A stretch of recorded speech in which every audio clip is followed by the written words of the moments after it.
अभी आपको बराह रास्त ये चलेंगे, वज़ीराअज़म शहबाज शरीफ मीडिया के नुमाइंदगान से गुफ्तगू कर रहे हैं। Millions of people have been displaced. More than 1,000 people killed, including 300 children, thousands injured, close to 1 million animals, gone, and standing crops completely washed away. In the province of Sindh,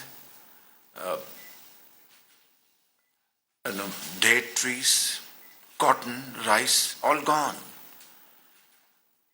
And of course also in Balochistan. People are shelterless. They need food, medical treatment. They need potable water.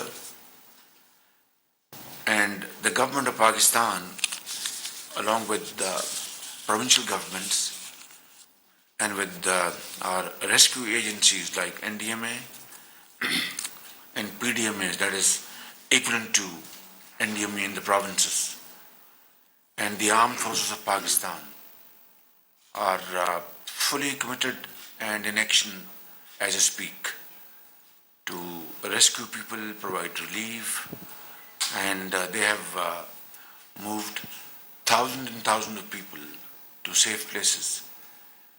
You must have seen some glimpse of that situation yesterday. A helicopter was able to rescue a young boy, I think, and I think it could have been either way, but mercifully they were able to rescue him and fly him away. You are also in the field, and you have seen things for yourself. I am seeing it every day. It is a very severe situation, and this catastrophic situation has led to a very, very grim economic situation. We were grappling with a situation which we had taken over 4 months ago, and I'm not going to talk about politics here. It's all about this present situation. But then these floods have added on to our burden and created a very, very complicated situation. The damage to our infrastructure is very vast and is spread all over Pakistan. About 3,500 kilometers of roads have been damaged, hundreds of bridges and flyovers and underpasses. Electricity is off in many cities. Our ministers, our secretaries are in the field, along with the engineering force of Pakistan Army, trying to repair all these cables, roads, flyovers. 3 days ago, Quetta was completely cut off from Sakha, adjoining city in Sindh. And within 36 hours, our great engineers and officers and workers were able to repair and rehabilitate this communication. Now that is creating lack of access to basic needs of life.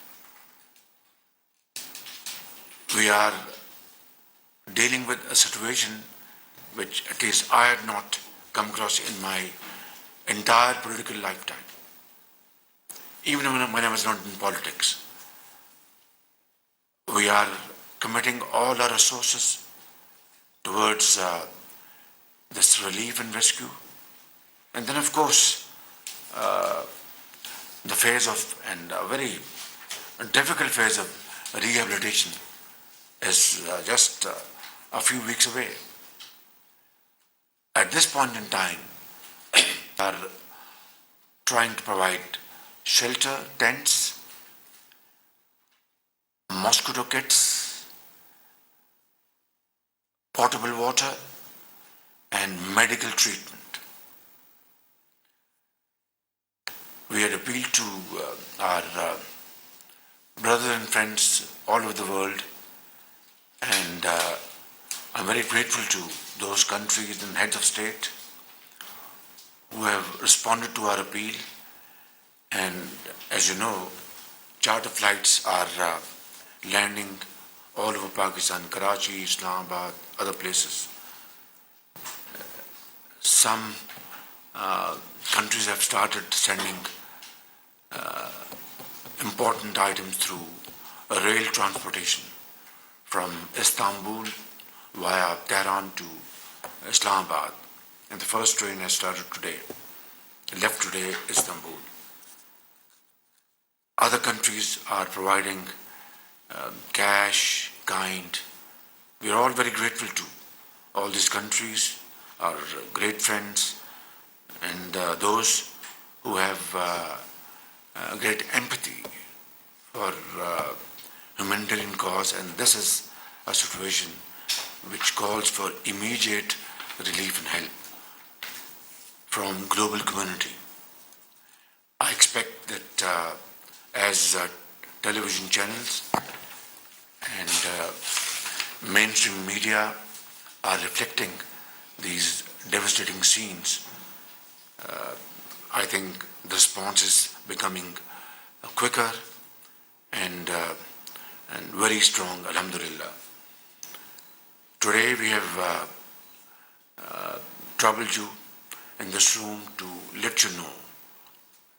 I know you are very well aware of the situation on the ground, but today we'll give you a presentation which will show you what is the situation as of today on the ground in all the 4 provinces. We'll also show you the kind of relief work which is going on under the supervision of federal government, provincial governments, and of course by team effort of Pakistan's armed forces. Dozens of helicopters are in action. Boats are roaming around through shallow and deep water, carrying people, boys and children and women and girls to safe places, providing food, providing milk, and providing medicines. All this is happening, but this needs to be done at a much bigger scale. And this needs to be multiplied by many times. Otherwise, this challenge will remain a challenge till we really reach the last home, the last person, stranded various parts of Pakistan. So, ladies and gentlemen, this is the kind of situation. I wouldn't want to go into details.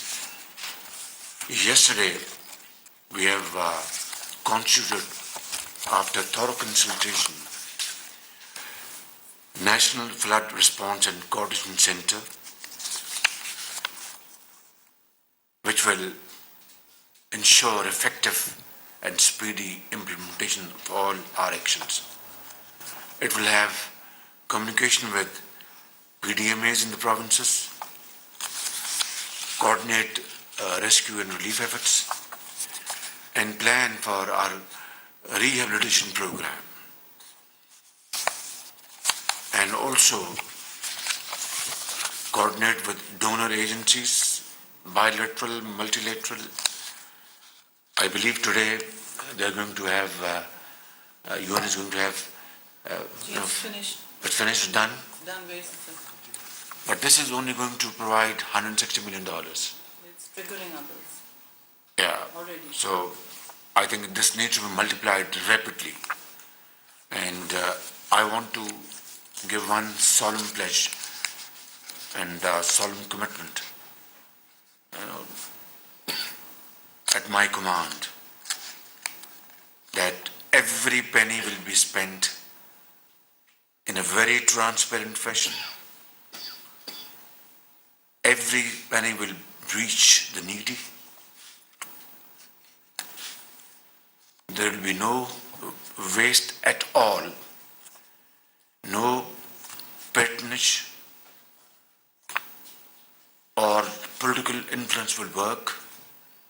That's my commitment, that's our commitment to the people of Pakistan, to our creator and to our benefactors, to our donors and to our supporters.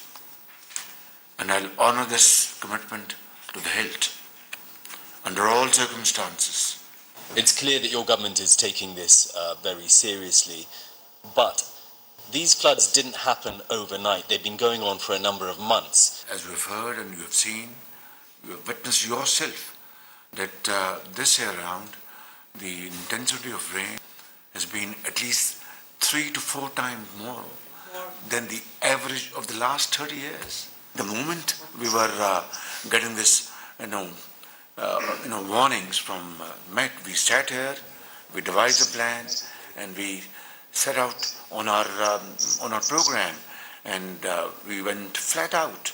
Believe me, all human possible efforts have been committed. We are going to deal with this situation with the support of 220 million Pakistanis.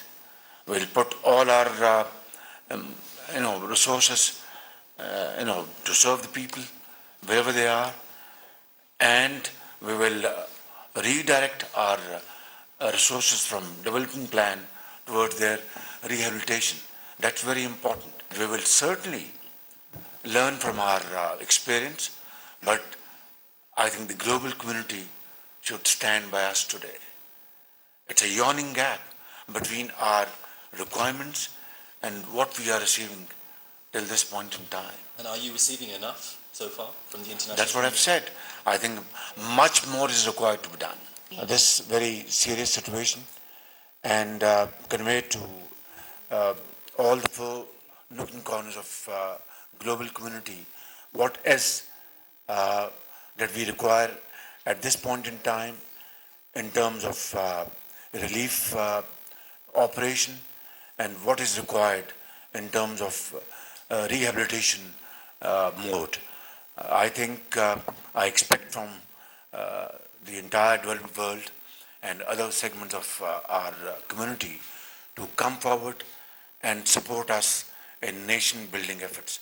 That will be their finest moment, and that is what we expect from them.